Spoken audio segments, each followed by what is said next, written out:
Hello guys, we'll be trying these two types of German sausage called Bratwurst.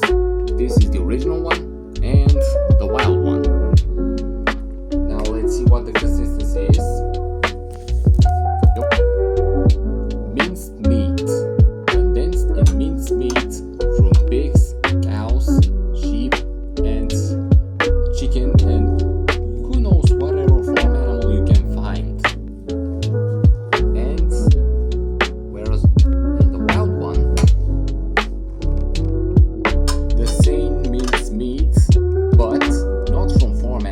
Rather from deers, bears, and whatever you can find in Germany's wildlife, and it's also edible. So, the insides of the sausages are quite similar. Now let's try how do they taste. First, the original one.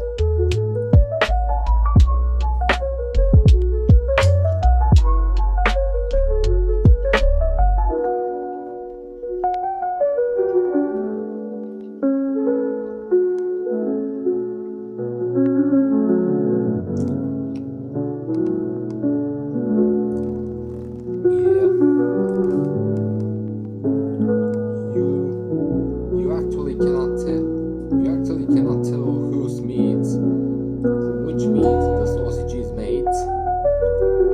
It is juicy. And pretty much you cannot tell from which animal was the sausage. Now let's see what's in the wild one.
You also cannot tell from which one, but what can you tell is that this meat is made from wild animals, and therefore the taste is more intense, more stronger, and it's juicier than this one, which is from the farm.